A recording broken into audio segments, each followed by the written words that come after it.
Good evening and welcome to our COVID-19 update. I'm Ladi Akeredoluale. Here are the highlights at this hour.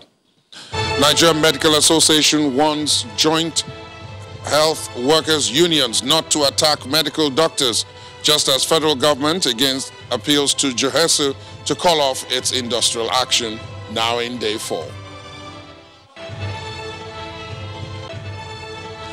Presidential Task Force re-emphasizes compliance with prevention protocols concerning the governorship elections in Edo and Ondo states, warns against flouting of rules.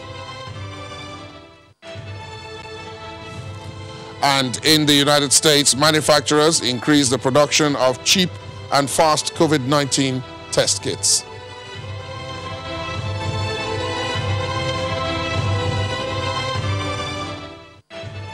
We begin in Abuja, where the Presidential Task Force on COVID-19 today marked exactly 6 months since it was established. Speaking during its briefing, its chairman, Boss Mustafa, reminded Nigerians of the nation's 60th diamond anniversary, which he said would be a low-key celebration due to COVID-19. He also asked the health unions, that is, the Joint Health Services Unions, to call off their strike and return to work, even as government intends to look into their demands. The nation will be celebrating its 60th diamond anniversary on 1st October 2020. This is a landmark celebration, and the programs will be unveiled by next week, Monday. This celebration is also significant because we are in the middle of a pandemic, and we have to be very cautious with regards to the activities associated. It's going to be a low-key celebration. And like I said in my comments yesterday, which I believe substantially taken out of context, when we say it's going to be a one-year celebration, does not mean that every day there will be one celebrative event or the other. Let me once again send a strong appeal to all health workers, particularly Johesu members, that the nation can ill afford any further disruption to its health systems. The ongoing strike has been very costly in terms of human lives, but such losses can be avoided.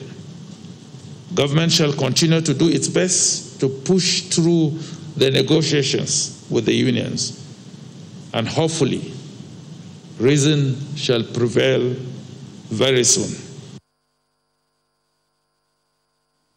Meanwhile, the Minister of Labour and Productivity, Dr. Chris Ngige, says the federal government will soon respond to the demands and ultimatum for strikes from both the Nigerian Labour Congress and the Trade Union Congress. Dr. Ngige, who spoke via Skype from his office in Abuja this evening, was responding to the Joint Health Sector Workers Union's ongoing strike, now in its 4th day.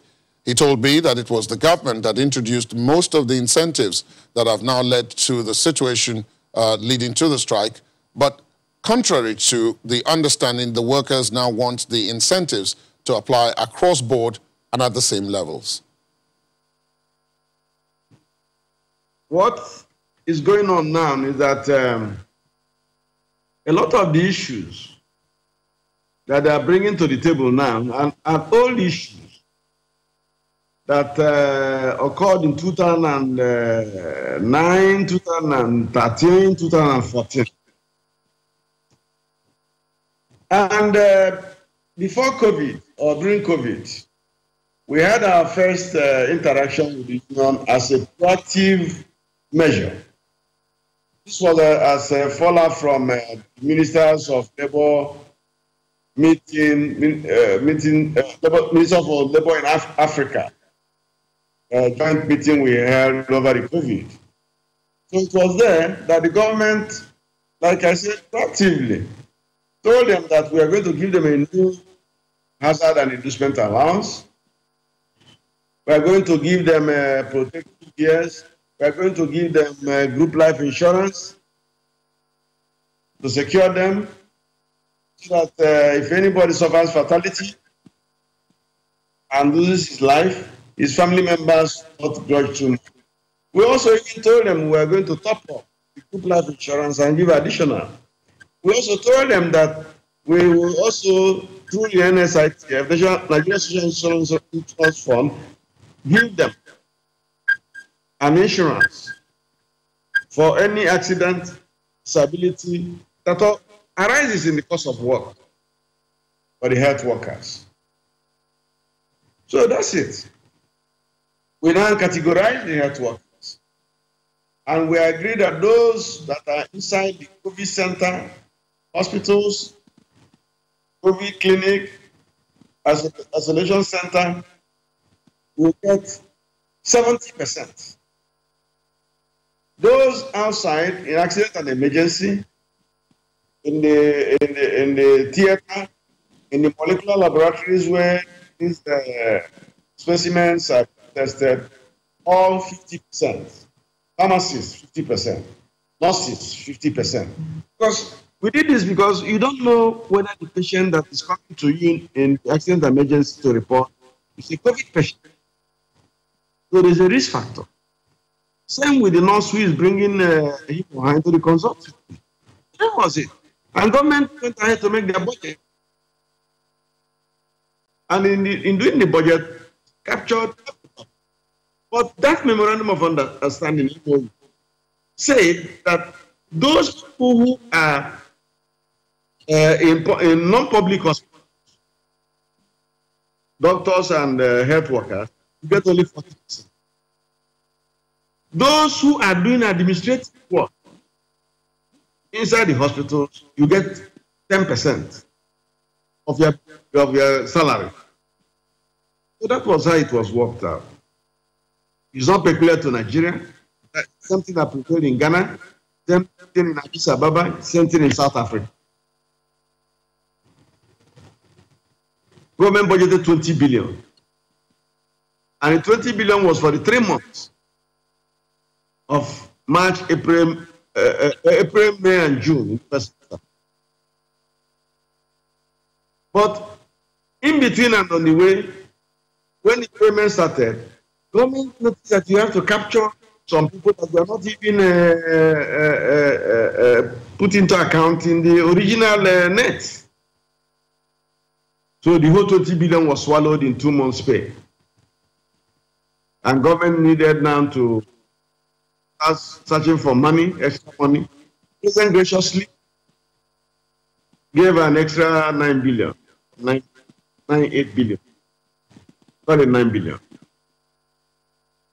And we had a remnant of about something out of the original 20 billion. So that was it.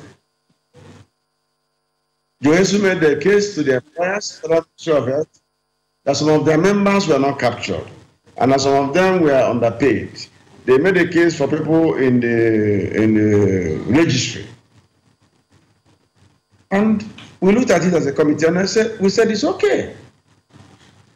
Those shortfalls should be paid. They now started putting extra demands to their main ministry. We left them to discuss. They said that their main ministry will now pay them adjustment of Congress salary, which was a matter before the National Industrial Court. They went there with them in 2018. It's still there. They were able to resolve some of the issues, National Industrial Court, and got consent judgment. But on this Congress issue, they couldn't. Let me move to the issue of the presidential directive for you to meet all labor unions. What is the update you can give us on that? What is the situation with that? The government presented their side of the story, the economic story of government. How we find ourselves where we are today. And that COVID-19 has changed the world. I must ask you about, now that both the NLC and the TUC who were at this meeting have now declared actions for strike if the prices are not reversed. What do you intend to do? No, I just got the letter. I just got their letter. That's their letter now. I just got it about an hour ago. So I'm studying their letter, but on the government side, I've put the government side on notice for us to discuss our government side and then know how to approach the situation. Labour and Productivity Minister Dr. Chris Ngige speaking about the Joheso strike now in its 4th day. Staying with that strike, the Nigerian Medical Association has cautioned Joheso against attack on its members. The president of the NMA, Professor Innocent Uja, gave the caution while speaking when he led a delegation of its members on a visit to the Nasarawa State Governor Abdullahi Sule today. Governor Sule tagged the action of the unions as a sad reality which was unnecessary and called on the federal government to intervene in specifying their roles to prevent such attacks.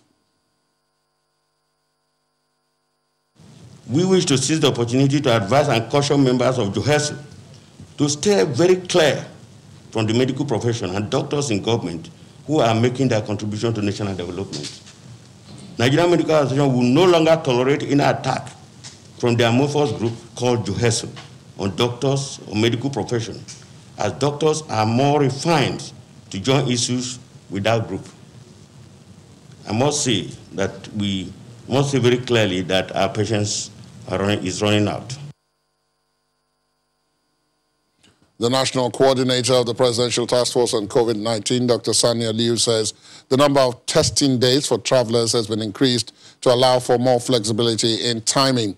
Speaking at the Presidential Task Force briefing today in Abuja, Dr. Liu explained that this forms part of reforms which are designed to look into the challenges being faced by travelers.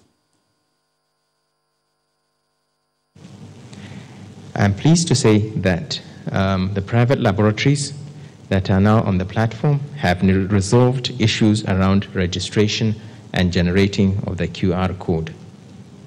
However, the PTF will continue to monitor and mitigate issues as they arise. So why is it important to test before and after arrival to Nigeria? Testing pre-boarding provides assurance to passengers that are within the same cabin that the persons you are sitting with are non-infectious at the time. And that's why we want the test to be done as close as possible to the time of departure. As close as possible to the time of departure. However, we have provided a validity for the PCR test to be presented to have a validity of 96 hours, in other words, up to 4 days, in order to cater for those that might have difficulty getting a PCR test done quickly in other parts of the world. We have realized that this is causing tremendous difficulty for some passengers in some countries that have long turnaround times.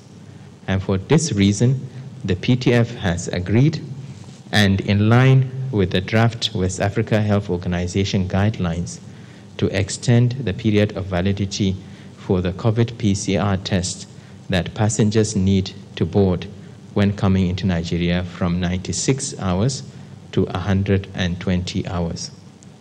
Nevertheless, we still continue to strongly recommend that tests be done as close as possible to the time of departure, because this is what will reflect the person's true infectious status, not only in the plane, but also at the point of arrival in Nigeria.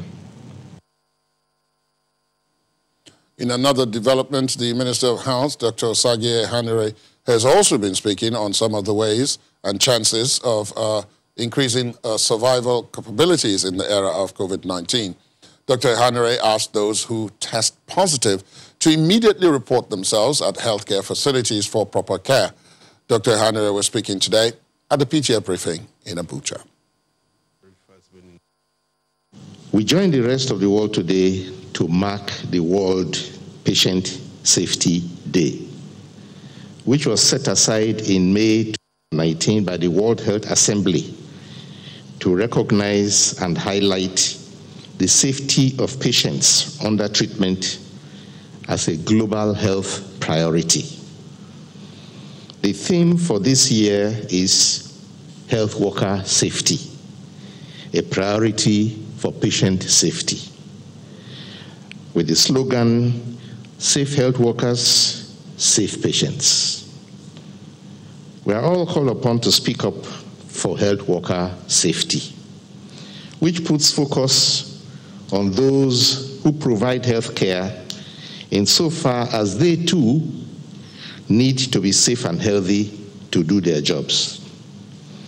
Confronted as we are with this pandemic, the heroic role of frontline health workers to keep the rest of us safe must be recognized and commended.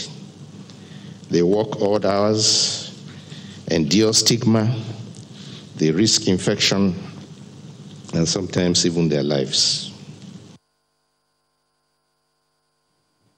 The representative of the Nigeria Center for Disease Control, the NCDC, Mrs. Elsie Laurie, has warned voters in Edo and Ondo states to adhere strictly to the safety protocols during the elections to avoid spreading of the virus. She expressed this view at the PTF briefing on COVID-19 in Abuja this evening. Ladies and gentlemen,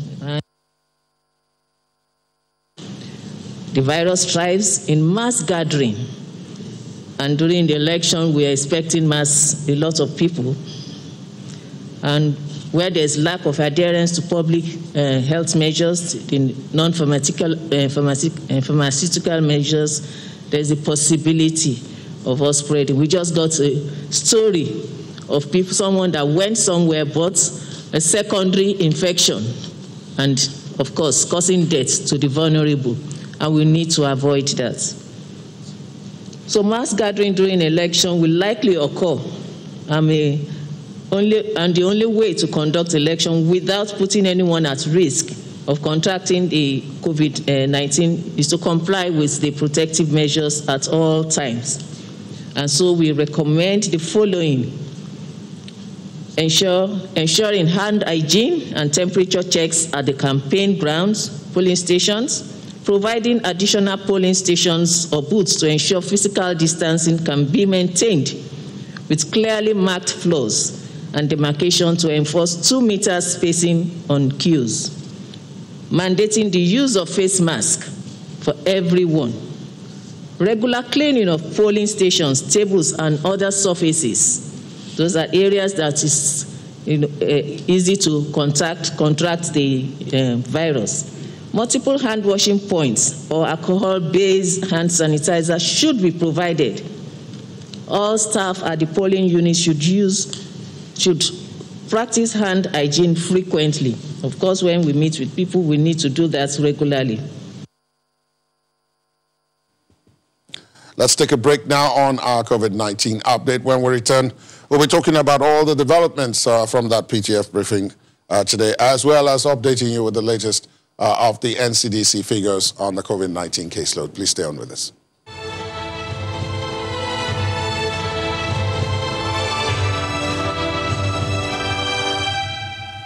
Thanks for staying tuned. Welcome back to our COVID-19 update. The NCDC has reported 3,442 discharges in the last 24 hours in 9 states and the Federal Capital Territory, which recorded 3,208. That's the highest, followed by Kwara, which recorded 108, Plateau 70, Kano 27, Delta 9, Ogun 8, same with Osun, Gombe and Rivers, each had 2. According to the NCDC, the numbers discharged from the FCT and Kwara State are community recoveries managed in line with new case management guidelines. This puts the total number of those discharged in the country at 47,872. The NCDC also reported 126 new confirmed cases in 16 states and the FCT, with the nation's capital recording the highest at 37, Lagos having 27, Plateau 16, Kaduna 9, Abia 7, Gombe 6, same with Ondo. Imo had 5, Delta, Ekiti, Kwara, and Oyo had 2 each. Bauchi, Kano, Katsina, Ogun, and Yobe had 1 each. 3 deaths were reported in the last 24 hours in 2 states, 2 in Edo State and 1 in Lagos. Let's talk now to Dr. Tulu Olufun. She's a public health physician joining us from the Yaba area of Lagos. Good evening, Dr. Olufun. Thank you for your time. Welcome to the program. Good evening. Thank you for having me. The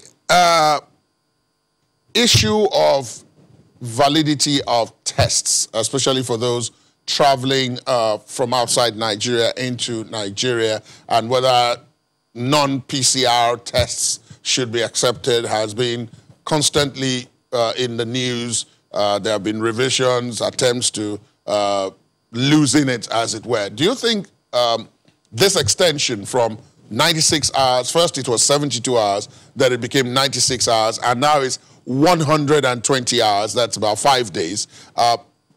What difference does all of this really make? Okay, thank you for that question. Now, as always, we're still trying to find a balance between being accurate and being practical. So that's what's going on in this place. And as Dr. Aliyu said earlier today in the Presidential Task Force briefing, they're just trying to be more accommodating without losing too much on the side of accuracy. So, of course, the practicality of getting a test just before boarding, it means maybe some people have actually, missed flights and so on because the tests haven't been ready within that short window.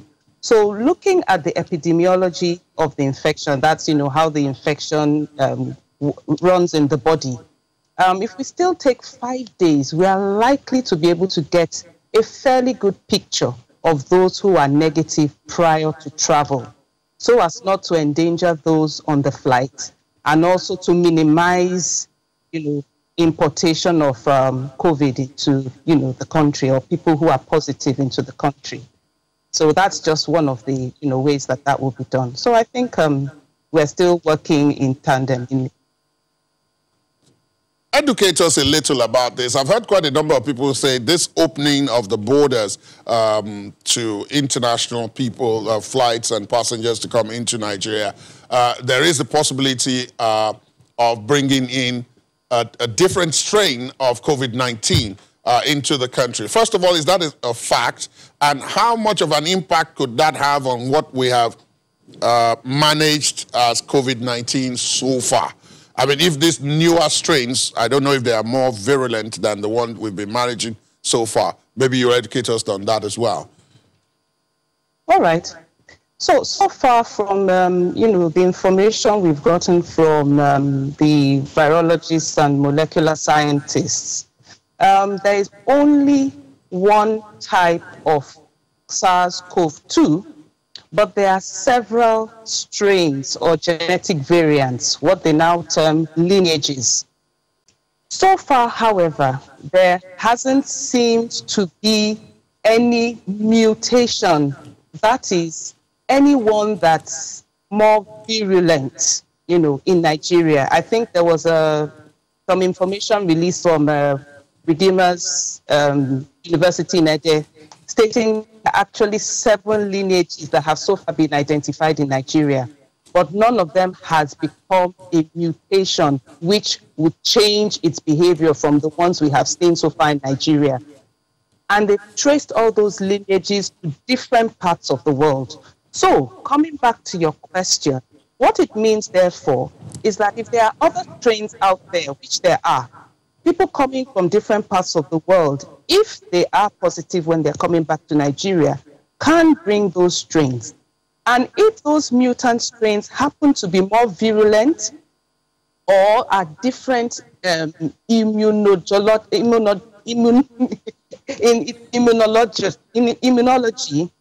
then you will find out that we're going to have more problems. And then we'll probably see a change in the way that the virus is behaving within the country. So this is a real worry then, but let me put that aside for a second and raise something else that is equally a worry.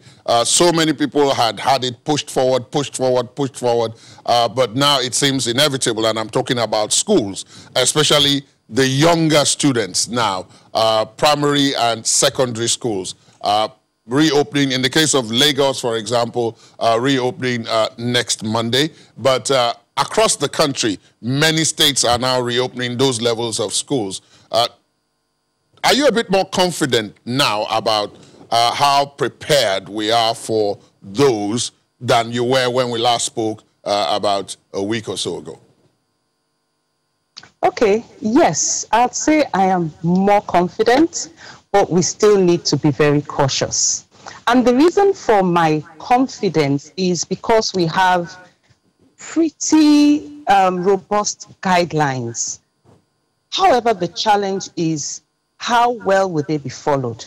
Now, I'm speaking from Lagos and Lagos State, and I have a bit of understanding of what's happening in primary and secondary schools around the state.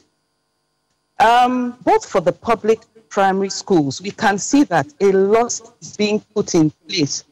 On the whole, there might be pockets where there are issues, but most of the institutions, proprietors, proprietresses, and of course the state have taken these guidelines pretty seriously. And so we've seen them come out with measures talking about staggering, resumption, plans, plan A, B, C, and D, just to make sure that, we don't have issues, and if there is any issue, that they can quickly be tackled. Of course, we've put in other things in place, like having isolation areas in schools, making sure that there's social distancing. So, for example, you see that in a state like Lagos, one stream will come, well, that's actually Ogun State, I think. One stream will come in the morning, another in the afternoon. But probably a preferred one in Lagos would be one stream will come one day, and another stream will come on another day, and so on and so forth. And then they complement that with virtual learning, which is blended learning. And if we also look at the experience that we've had with the exam classes, we haven't so far seemed to have a major strike from those, who are in school right now. We haven't had those reports, and at least the PTF attested to that today. So what I would like to say, therefore, is that we should just tighten the areas where there are gaps, especially in the areas where maybe there's not as much opportunity for virtual learning, and where maybe they don't have wash facilities, that's water and sanitation facilities, to be able to maintain the hygiene that is necessary to prevent COVID transmission. However, in the general population, we can see that we are not really taking the preventive measures for COVID-19 seriously. We must not allow this to cascade down into the school system. The school system now should set an example for the general population about what to do in terms of social distancing, cough etiquette, hand hygiene, and use of face coverings. If we can do that, then if another threat, emerges, that is another strain, a more virulent strain comes in, we won't be caught napping. But right now, we seem to, as a general population, we seem to have gone to sleep, and we almost have gone back to business as normal. And we should not do that if we want to keep the numbers going down. I hope those who are relevant are listening to you, and those who are in fact doing this are listening. You and others in the profession have been saying this for months now, but can only continue to hope that those who are involved are listening. Thank you so much, Dr. Tulu Olufun, for joining us this evening. Thank you so much. We'll stay with that subject. That's the one of schools reopening, where in Taraba State, the government has asked primary and secondary schools to resume on Monday, the 21st of September this year, for continuation of academic activities. This is coming 6 months after they were shut down in an effort to curtail the spread of COVID-19. Briefing journalists shortly after a stakeholders meeting in Jalingo, Commissioner for Education revealed that the third-term academic calendar has also been scrapped for the 2019-2020 academic session. School proprietors have been directed not to collect any money as fees for third term, but to ensure strict adherence to the NCDC safety protocols, as monitoring teams will be inaugurated to track compliance. His Excellency, the Executive Governor of Taraba State, has approved that schools that were closed down on the 24th of March 2020 should be reopened on the 21st of September 2020. The following guidelines are to be strictly adhered to by both public and private schools in Taraba State. We will be assuming first term.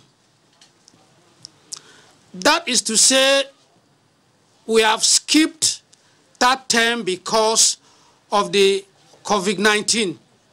But however, we have also directed principals and head teachers to work hard to make sure all the areas that we could not cover during schools on radio, television, and online learning and teaching, they should be able to cover some of those areas that were not properly covered.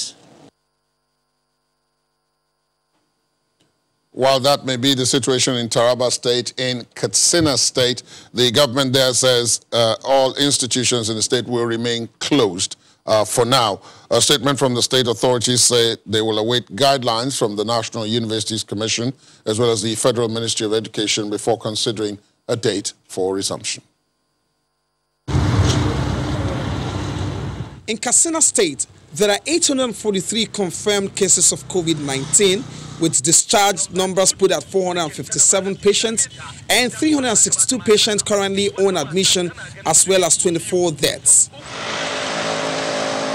If these numbers are anything to go by and in line with national and global protocols and part of measures to mitigate further spike of coronavirus in institutions, directive has been given by the state government to all tertiary institutions in the state not to reopen, pending the issuance of complete guidelines from the relevant bodies. A state official is already counting the losses associated with this long layoff of school. It is going to affect, to some extent, the quality of teaching and learning in the schools after the pandemic must have been eradicated. It has also affected, to some extent, the kind of care, the kind of concern given by parents to their respective wards. It has also affected the kind of, or it has led to some crisis in terms of some social vices by the students that have been staying idle in their homes for the past 6 months. So certainly, globally, it is a serious concern, and specifically on the issue of tertiary education in Katsina State, it has led to a serious kind of concern for us all as stakeholders in tertiary education. On this occasion, interestingly, the Academic Staff Union of University are completely in agreement with the state government, despite having other reasons. The Umaru Musa Yar'Adua University branch, Mr. Sani Ibrahim, has described the directive given by the state as a welcome development, as he believes it is actually in line with the union's position. To open the universities without potable water supply in our hostels sincerely will expose students to danger. And I think this is where some of our majority of our universities are lacking. If you go around now the university campus, some of the taps are not even running. We don't even have a constant water supply in the university. So I think it's a line. And I think the state is saying that because they want to make sure they conform with the measures as provided by the presidential task force. ASU is saying that the position of ASU is saying that there is a need to have a conducive environment for teaching and learning. No new dates have been given for the reopening of tertiary institutions in the state. The hope will be that the numbers keep going down and the necessary guidelines are provided for in line with the protocols for safety. And just as Dr. Tulu Olufun said earlier on in the program, as activities are gradually returning to normal, this time in Jigawa State, residents are becoming less serious in adhering to COVID-19 measures. A state official there, Mr. Idris Musa, is worried about this trend and has asked the general public to continue to adhere to the protection measures so as to maintain the status of not having any new case in the state. I'd like to tell you, COVID is an unprecedented experience that happened, and over the years we have not seen this kind of experience that we had now as far as the worldwide is concerned. So Jigawa have done well to try to reduce the excesses of this COVID-19 in the last couple of months. But now what I want you to know that the pandemic is gradually coming down. So I think it's not something that an individual can do, but it's something that is collective. I'm sure Jigawa people have really complied with COVID protocols. That's why we are where we are. And I'm sure my people continue to abide by the rules and regulations governing the entire pandemic. Outside our shores, mixed reactions have trailed South African President Cyril Ramaphosa's Wednesday night speech to the nation on the movement to COVID alert level 1. While some the government for lifting more of the lockdown restrictions come midnight on Sunday, the 20th of September, there are those who think the relaxation may be too soon. Some land borders in the nation's airspace will reopen for movement with strict conditions from the 1st of October. The move to alert level 1 will take effect from midnight on Sunday. The nation expected this, and the president delivered. But reactions are still mixed on the streets. I am happy because if we can just practice, the social distancing and the protection, the health, practices, I think this corona, we can combat it.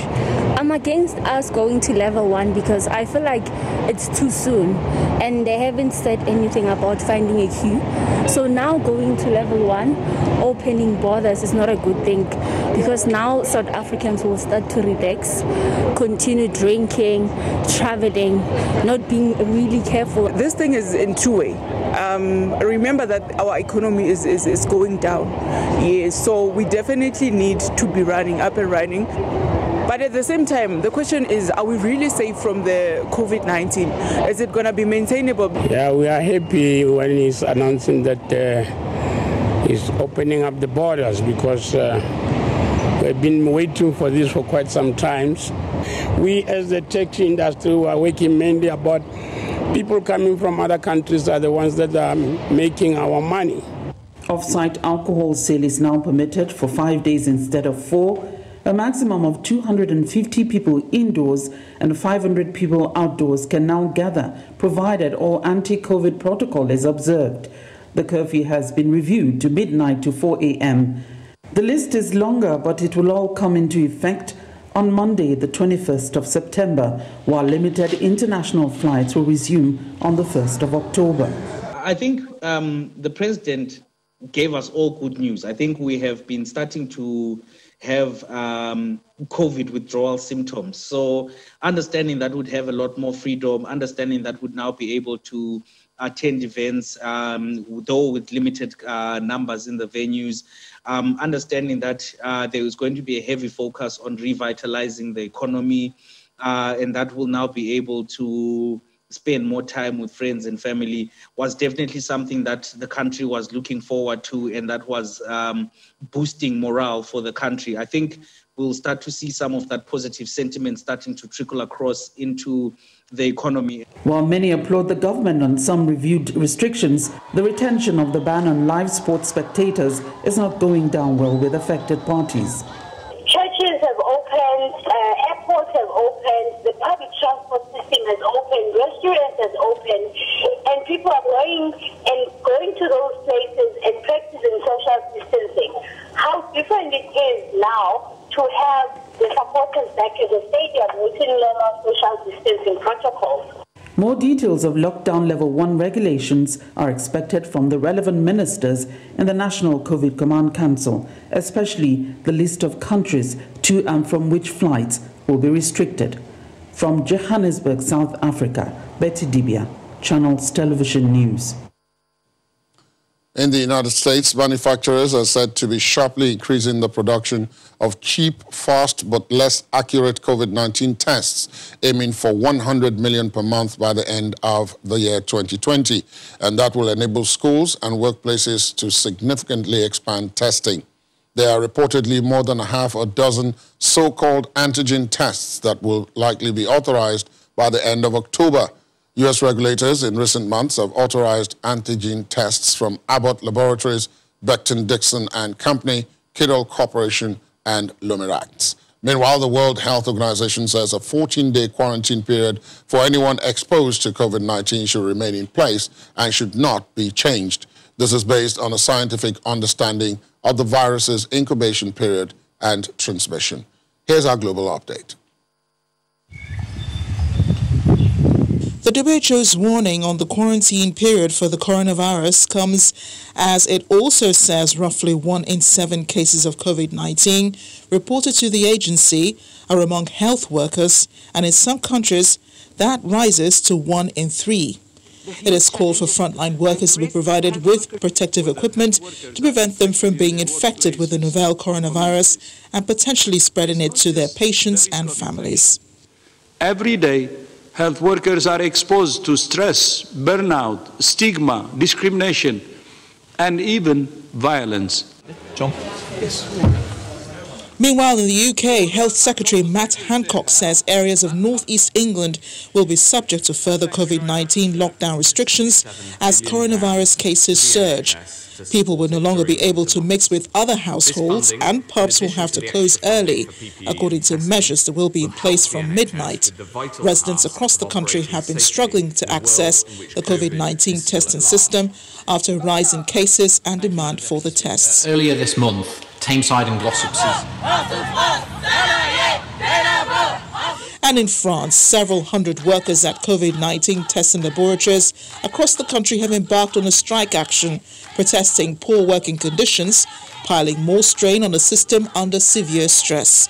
The strike is said to be disrupting testing in some towns and could drag on if laboratory owners failed to negotiate, just as the government demands more and faster testing to help fight a surge in new coronavirus cases. Spain's Madrid region says it is planning to introduce targeted lockdowns due to rising coronavirus cases. Head of Health Enrique Ruiz Escudero says details of the lockdown will be released on Friday, though he recognized Madrid is in a situation of sustained infection growth. The city accounts for around 1/3 of active coronavirus cases in the country, with a higher incidence in high-density and low-income neighborhoods, mainly in the south of the capital. Finally, the total number of coronavirus cases in the United States are, however, still on the rise, having surpassed 6.62 million, according to the Center for Systems Science and Engineering at Johns Hopkins University, while death toll is only inches away from 200,000, which could go higher by the end of the day. Meanwhile, the Federal Health Emergency Management Agency says that the country has seen a 17% increase in confirmed deaths from COVID-19 in 1 week. That's our COVID-19 update for tonight. Please go to our website, channelstv.com, and update yourself on other stories you've heard tonight, and indeed other stories on a whole range of issues: business, politics, sports, entertainment, and others. We'll have a fresh package of our COVID-19 updates starting from noon tomorrow, with updates at 6 and at 9. I'm Ladi Akere Duluale. Good night.